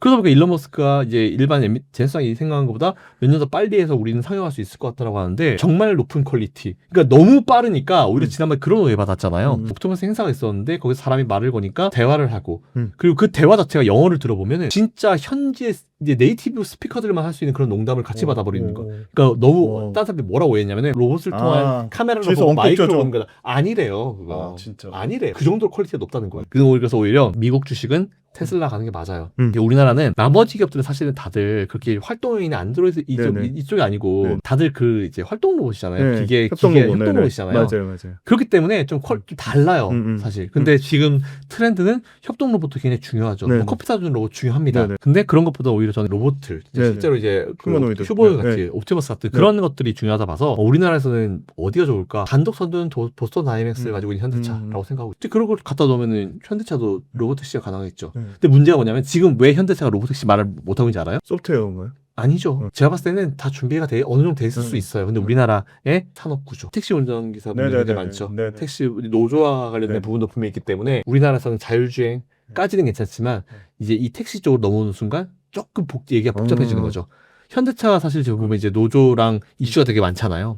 네, 그렇기 때문에 제가 봤을 때는 아직까지 뭔가 오픈하지 못해가지고 오히려 현대차가 해외 쪽으로 먼저 진출할 수도 있지 않을까라는 그런 생각 한번 해봤습니다. 현대차 말씀 주셔가지고 찾아보시면 금방 나오는데 현대차가 미국에 엄청나게 투자했잖아요. 조지아 공장. 맞아요. 미국의 그 공장 그럼 그 많은 인건비를 어떻게 감당해 했더니 조지아 공장 이제 뭐 KBS나 MBC 치시면 다 거의 로봇으로 맞아요. 엄청나게 많이 돌아가는 게 실제 그 공장 그 찍은 영상이 있어요. 예, 그거 한번 보시면 좋을 것 같고. 그리고 테슬라 메가 팩토리 그죠? 네네. 대단해요. 상법 개정 강력한 의지 네. 보여주고 있는데 이것도 네. 하신 얘기가 많으실 것 같은데 그러면 상법 개정 그래 딱 적용이 되면 네. 실제 정말 지수나 증시가 네. 어떤 부분이 가장 달라진다고 보시는지.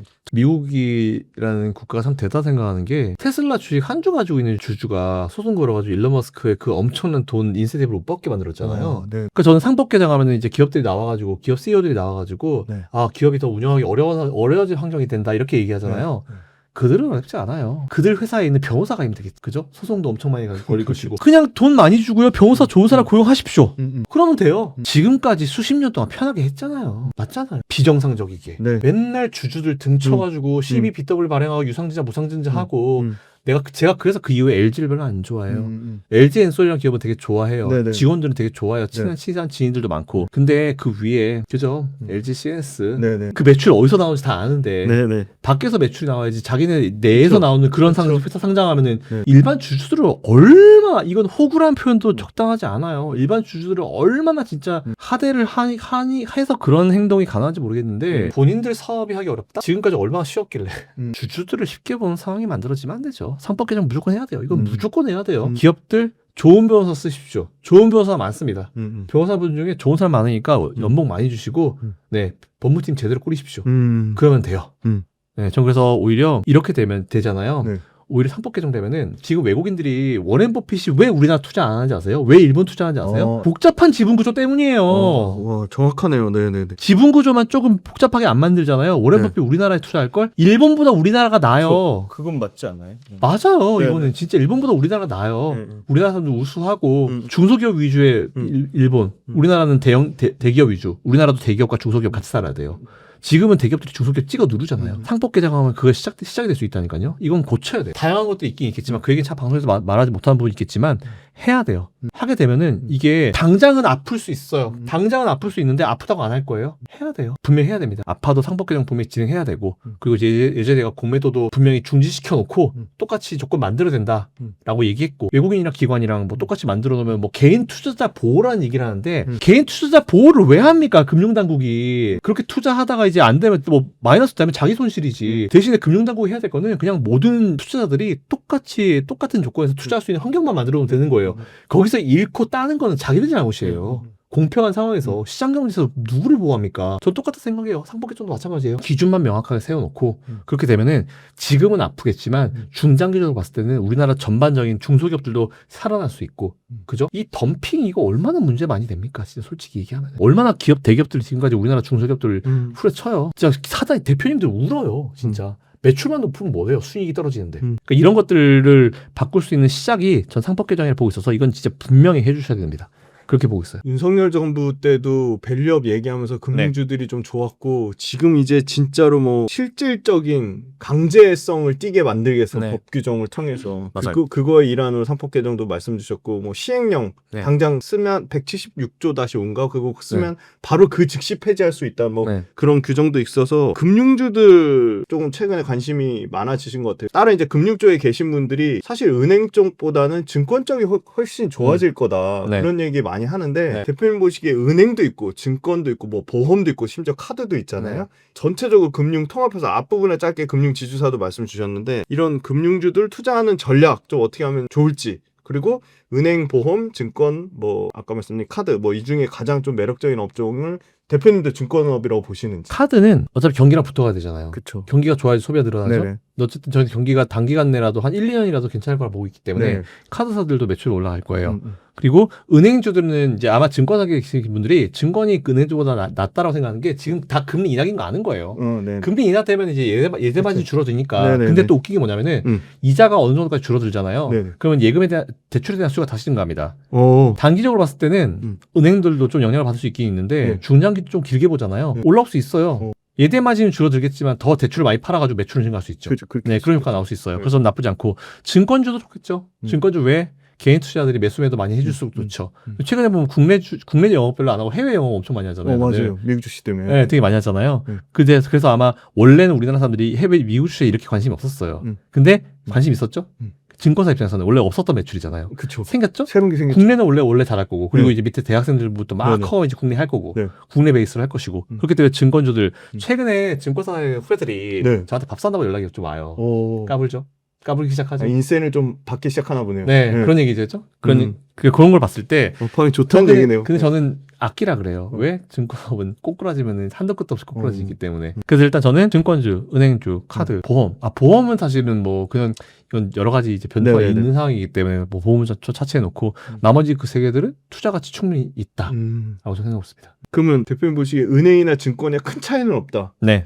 단기간 내에는 은행은 좀 영향을 받을 수 있죠. 예대 마진이 떨어지기 때문에. 근데 지금 계속 좋은 거는 이제 증권은 계속 괜찮을 것 같고 은행은 좀 떨어졌다가 어느 순간 이제 치고 올라오겠지. 그럼 증권주 좋으려면 지수가 좀 좋아야 되잖아요. 대표님이 보시기에도 진짜 뭐 요새 5천 얘기 나오는데 그 현실 가능하다고 보시는지. 일단 전 예전부터 웅달책방에서도 말씀드렸다가 엄청나게 리플로 욕먹은 게 3,850 얘기했다가 우리나라는 3,850 정도 가줘야 정상이다라는 얘기했다가 엄청 비판받았거든요. 여전해요. 3,850일 때 갖다 대놓고 봐야 돼요. 근데 그 포인트부터가 이제 고민이 될 수 있을 것 같아요. 그 3,850의 근거는 뭔가요, 대표님? 일단은 우리나라 기업들의 어떤 밸류 상이었는데 해외 쪽의 어떤 이제 매출 체인 자체가 되게 좋았어요. 삼성이 지금 잠깐 좀 쉬고 있다라고 하긴 하지만 중국이 최근에 뭐 저가 이슈로 이제 들고 돌아가지고 많이 좀 잠식을 했다고 하긴 하지만 결국은 그 이제 소비자들은 언제든 돌아올 것이다 판단되고 있고요. 지금 PBR이나 코스피 전체 시장의 PBR, 그리고 코스닥 전체 PBR 이런 것들 평균적으로 봤을 때도 계산을 해봐도 상단, 하단, 중간 평가를 하는데 상단 기준으로 3,850, 중단 기준으로 3,300 정도 보고 있어요. 그래서 일단은 뭐 그 기술적인 PBR로 부분들 하신 건가요? 네. 뭐 PER로 하신 두 개를 같이, 두 개 같이 네, 제가 조합하신 적절히 거예요? 보는 게 몇 개가 있는데 아. 요거는 살짝 대표님만의 네, 지표를 조합하신 거구나. 네, 네네, 맞습니다. 알겠습니다. 그래서 이제 네. 그거를 해서 네. 계산했을 때 이제 그래프로 이렇게 3,850 상단이 나오셨구나. 네, 맞습니다. 그 대표님 그 개인 투자자분들이 네. 어찌됐건 간에 항상 비싸게 사가지고 네. 물려서 힘들어하시잖아요. 그렇죠. 그럼 결국 싸게 사면 수익 낼 확률이 당연히 높아지는 거니까 네. 싸게 사는 거는 밸류에이션 측정하는 건데 대표님만의 뭐 개인 투자자분들한테 밸류에이션 이렇게 좀 해보시라 뭐 네. 공부 방법을 좀 얘기해 주신다. 그쵸. 저는 밸류 공부, 기업 평가하는 공부를 먼저 시작해야 된다고 생각해요. 뭐 차트 물어보시면 제가 하지 말라고 했을 거예요. 차트는 아니에요. 차트는 사실은 기술적인 부분이 워낙 많기 때문에 예를 들어서 차트 이렇게 잘 따라가네요. 뭐 얼마 선 이탈하면 매도하세요 했는데 갑자기 거기서 이제 한번 터지면 진짜 마진콜 같은 거 터지면 방방방방방 떨어지거든요. 그런 거 계산이 안 돼요. 그때 차트는 의미가 없고 기업 가치 평가하는 부분이 제일 중요하다라고 했는데 일단 재무제표 보시는 게 제일 중요하죠. 적어도 이제 제가 보통 매영순 많이 해요. 네네네. 매출액, 영업이익, 순이익. 그래서 이제 매출액에서 이 영업 내로 쓰이는 거 비용 싹 다 빼고 나중에 영업 외에 합쳐가지고 순이익 나오는 거잖아요. 그런 이 시스템 구조를 먼저 이해하는 게 사실 전 제일 중요하다고 생각해요. 그런 게 이해가 되고 각 항목이 어떤 건지 뭐 예를 들어서 뭐 법인세 차감전 이익, 법인세 차감 이게 뭔지 알아야 되고 그쵸. 그 중간에 영업 그러니까 이게 되게 그래프로 이게 네모로 그러고 간다는데 매출액에서 영업과 관련돼 있는 영업 내와 관련돼 있는 이제 손익을 빼죠. 네. 그리고 이제 그거면 영업이익이 나오죠. 그리고 거기서 영업 외를 빼면 당기순이익이 나와요. 그쵸. 이걸 일단 이해를 해야 돼요. 재무를 먼저 공부하시는 게 저는 맞다라고 보고 있어가지고 요거 되시면 나머지 멀티플 산정하고 이런 거는 그냥 공식 몇 개 때려 넣으면 돼요. 네, 그렇기 때문에 이런 것보다는 일단은 저는 재무제표를 먼저 이해하시는 게 제일 중요하다. 재무제표의 기본 구조를 이해하자. 네, 그래야지 그거 가지고 나중에 PBR도 볼 수 있고 그 용어가 다 이 용어 저 용어이기 때문에 일단 지금은 재무제표 먼저 보시면 좋다. 그래서 보통 회계학 책 사면은 네네. 기초회계 네. 요 책 보시면 다 나와 있어요. 그 정도만 보셔도 충분합니다. 고급 회계 안 가도 돼요. 네, 인문회계 뭐 이 정도만 보시면은 충분히 이해하실 거기 때문에 전 그걸 먼저 보시란 말씀. 그거는 미국 주식이든 한국 주식이든 똑같아요. 요즘에 이제 IFRS라고 국제회계기준이 도입이 됐기 때문에 뭐 예전에 우리나라 K갭이랑 뭐가 다르냐면 뭐 재고자산 평가법 이런 게 다른데 그건 뭐 너무 이제 얘기가 많아지니까 뭐 그건 제가 차후에 말씀드리고 국내든 해외든 어쨌든 재무제표를 먼저 보는 게 되게 중요합니다. 그래서 재무제표 보는 법을 먼저 공부하시라. 그게 제일 중요합니다. 대표님 보시기에 네. 주가에 반영되는 거가 큰 게 네. 매출이 증가하는 게 주가 반영이 더 영향이 많이 미친다고 보세요? 이익의 증가가 더 훨씬 주가에 중요하다고 보세요? 일단 좀 다른 부분이 뭐냐면 기업은 결국은 우리가 매출이잖아요. 투자하는 이유는 두 네. 가지예요. 첫 번째 주가가 올라가는 거. 네네. 두 번째 배당 받기 위한 거. 네네네. 두 가지잖아요. 배당 많이 주려면 어떻게 해야 돼요? 이익이 많이 나야죠. 순이익 많아야죠. 네. 그죠? 네. 당기 순이익 많으려면 어떻게 됩니까? 영업 외에서 뭐가 많든지 영업 외에서 뭐가 많은 거는 다 일시적인 거예요. 뭐 회사 매각해가지고 잠깐 나오는 그런 그 영업 외는 빼버리고 영업 내가 제일 중요한데 기업들이 당기 순이익은 죽어도요. 죽어라고 이거 버텨야 돼. 매년 1%라도 증가해야 돼라고 하는 게 뭔지 아세요? 매출액이에요. 매출이군요. 매출액은 무조건 늘려야 돼요. 네네. 매출액은 내가 예를 들어서 내가 판매한 제품이 1,000원인데 지금 경기가 너무 안 좋아. 그럼 그 판매 가격을 한 800원, 700원까지 떨구면은 가격이 떨어지기 때문에 수요가 올라가니까 매출액 증가하잖아요. 그렇죠. 경기가 안 좋아도 미국 기업들 보시면 경기 침체 구간에도 매출액은 증가했어요. 1%라도. 근데 매출액이 꺾이잖아요. 그래서 보통 이제 금감원 같은 이런 기준들이 매출액이 3년치 평균 얼마 거기에 매출액이 있는 이유가 그거예요. 순이익은 바뀔 수 있는데 매출액은 진짜 기업들이 정말 죽어라고 지키려고 노력하는 거거든요. 그러니까 매출액이 꺾이는 거는 진짜 우려가 되기 때문에 지표 볼 때 순이익은 우리 배당과 관련돼 있고 매출액이 꺾이고 3년 동안 매출액이 계속 안 좋다라고 하는 건 3년이면 분기를 12분기잖아요. 그쵸. 안 좋다고 하는 거는 진짜 끝날 수 있는 기업이죠. 그런 기업 투자하면 안 됩니다. 한두 분기 정도 매출이 떨어질 수 있어요. 근데 1년 정도 떨어질 수 있어요. 네. 1, 2년, 2년 정도는. 근데 이게 3년이 계속 매출이 떨어진다? 심각합니다. 그거는. 개인 투자자분들이 내가 지금 투자하는 기업 매출이 그냥 꾸준히 증가하고 있는지 연간으로 한번 매출 증가를 계산해 보시면은 좀 좋을 것 같아요. 왜냐면 간단하거든요. 지금 올해 매출에서 직접 매출 빼가지고 올해 매출로 나누면 그게 증가율이거든요. 그게 계속 올라가고 있는지 그거 확인해 보시면 좋을 것 같고. 추가 팁. 네. QOQ는 중요하지 않아요. 네. YY가 중요하죠. 네, 왜냐하면은 네. 모든 기업들이 1, 2, 3, 4분기 그쵸. 다 좋지 않아요. 그쵸. 일시적인 게 있죠. 네. 계절적인 성수기 부분도 있고. 예를 들어서 삼성전자 반도체 같은 경우 1분기 네. 비수기예요. 맞아요. 네. 2, 3분기 좋아요. 네네네. 인지수 같은 경우도 네. 1분기 비수기예요. 네. 근데 비수기가 다 있어요. 있죠. 네. 매분기 좋지 않거든요. 그쵸. 그래서 저는 QOQ 보지 말라고 그래요. QOQ YY만 보면 되죠. 도대체 QOQ 누가 만든 건지 모르겠는데 정말 쓸데없어요. YOY 네. 전년 동기 대비 증기 올해 증기. 1분기는 네. 작년 1분기와 비교하고 네네네. 올해 2분기는 작년 2분기와 비교하고 이게 진짜 중요합니다. YY를 보시라고 대표님 강조 주셨습니다. 마지막으로 현재 1억이 있다면 일단 미국 주식과 한국 주식 비중을 어떻게 하는지랑 조방원 포함해서 포트폴리오 어떻게 분류하면 좋을지. 네. 그리고 최근에 네이버 카카오가 좀 심상치 않거든요. 네. 네이버 카카오 어떤 의견을 갖고 계신지도 말씀해 주세요. 전 카카오는 뺄게요 그냥. 어. 카카오는 뭐 AI 한다고 하는데 저는 카카오는 뭐 안 좋아합니다. LG 그룹과 함께 안 좋아하는 비슷하다. 네, 네. 물적 분할하는 네. 기업들은 저는 그냥 보지 않기 때문에 네. 카카오는 그냥 관심이 없고요. 그런 기업들은 다시 나오면 안 되고 카카오가 제가 노력을 하고 있어서 물린 분들은 그래도 일단 지금 그래도 좀 돌아설 수 있는 구간이 되긴 올라오고 됐어요. 있잖아요. 네네. 근데 카카오 매도하시면 다시는 보지 마십시오. 네. 네, 너무 많은 것들이 빠져나왔고 지금 갈빗대도 안 남아 있는 상황이고 네. AI로 하려고 지난번에 뭐 네. 세몰트가 나와가지고 얘기했는데 사실 전 그거 보고서 무슨 얘기하는 거야? 왜 왔지? 그래서 뭐 한다고? 모르겠더라고요. 근데 네이버는 사실 제가 계속 네. 오랜 기간 동안 강조를 해왔기 때문에 네네. 네이버는 투자 가치가 좀 충분히 있다라고 좀 짧게 할게요. 그리고 1억 있다면 지금 밸런스는 국내 6, 미국 4 혹은 5대5 네네. 이렇게 하는 게 맞는 거 맞다 보고 있고 1억 가지고 5대5라 치면은 네. 미국에서 M7 7개 중에 애플 빼고 음. 애플은 좀 더 있다 매수해도 괜찮으니까 네. 이건 빼라는 얘기가 완전 빼는 게 아니고 그냥 관심 종목이라는 네네네. 거고 나머지 6개 중에 여러분 원하시는 거 5개로 그냥 10%씩 사셔야 됩니다. 그리고 네. 우리나라 50%는 네. 아까 우리 같이 했지만 반도체 10%, 2차전지 10% 그리고 방산 10% 괜찮아요. 네. 그리고 조선 10% 괜찮고 대략 원전까지. 원전까지 맞아요. 네. 네, 원전까지 해서 반도체 10, 2차전지 10, 조선 10, 방산 10, 원전 10. 네, 딱 그게 이렇게. 예쁠 것 같아요. 네, 이렇게 해서 장시간 동안 국내 증시랑 미국 증시에 대해서 다양한 인사이트 나눠주신 김성현 대표님 진심으로 감사드립니다.